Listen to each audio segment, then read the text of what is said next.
लंका में सीता की खोज इस प्रकार से सुग्रीव का हित करने वाले कपिराज हनुमान जी ने लंकापुरी में प्रवेश कर मानो शत्रुओं के सिर पर अपना बायां पैर रख दिया। वे राजमार्ग का आश्रय ले उस रमणीय लंकापुरी की ओर चले। वहां पर स्वर्ण निर्मित विशाल भवनों में दीपक जगमगा रहे थे। कहीं नृत्य हो रहा था और कहीं सुरा पीकर मस्त हुए राक्षस अनर्गल प्रलाप कर रहे थे। हनुमान जी ने देखा कि बहुत से राक्षस मंत्रों का जाप करते हुए स्वाध्याय में तत्पर थे। कोई जटा बढ़ाए तो कोई मुड्ढ मुद्धाए। रावण के अनेक गुप्तचर भी उन्हें दृष्टिगत हुए। हनुमान जी ने नगर के सब भवनों तथा एकांत स्थानों को छान डाला, परंतु कहीं सीता दिखाई नहीं दी। अंत में उन्होंने सब ओर से निराश होकर रावण के उस राजप्रासाद में प्रवेश किया जिसमें लंका के मंत्री, सचिव एवं प्रमुख सभासद निवास करते थे। उन सब का भली भांति निरीक्षण करने के पश्चात वे रावण के अत्यंत प्रिय बृहत्शाला की ओर चले। वहां की सीढ़ियां रत्न जटित थीं। स्वर्ण निर्मित वातायन दीपों के प्रकाश से जगमगा रही थी। स्थान स्थान पर हाथी दांत का काम किया हुआ था।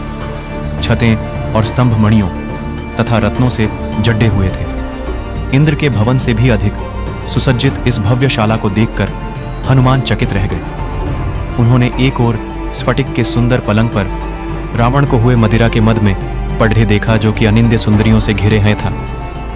उसके नेत्र अर्ध निमीलित हो रहे थे। अनेक रमणियों के वस्त्राभूषण अस्त व्यस्त हो रहे थे और वे सुरा के प्रभाव से अछूती भी नहीं थीं। वहां भी सीता को न पाकर पवनसुत बाहर निकल आए। फिर हनुमान जी ने रावण के अन्य निकट संबंधियों के निवास स्थानों में सीता की खोज की, किंतु वहां भी उन्हें असफलता ही मिली। तत्पश्चात हनुमान ने रावण की पटरानी मंदोदरी के भवन में प्रवेश किया। अपने शयनागार में मंदोदरी एक स्फटिक से श्वेत पलंग पर सो रही थी। उसके शैया के चारों ओर रंग बिरंगी सुवासित पुष्पमालाएं झूल रही थीं। उसके अद्भुत रूप, लावण्य, सौंदर्य एवं यौवन को देखकर हनुमान के मन में विचार आया, संभवतः यही जनकनंदिनी सीता है। परंतु उसी क्षण उनके मन में एक और विचार उठा कि ये सीता नहीं हो सकती, क्योंकि रामचंद्र जी के वियोग में पतिव्रता सीता न तो सो सकती हैं और न इस प्रकार आभूषण आदि पहनकर श्रृंगार ही कर सकती हैं। अतएव यह स्त्री अनुपम लावण्यमयी होते हुए भी सीता कदापि नहीं है।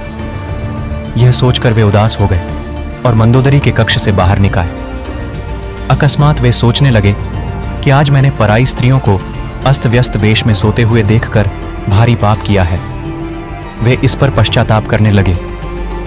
फिर यह विचार कर उन्होंने अपने मन को शांति दी कि उन्हें देखकर मेरे मन में कोई विकार उत्पन्न नहीं हुआ, इसलिए यह पाप नहीं है।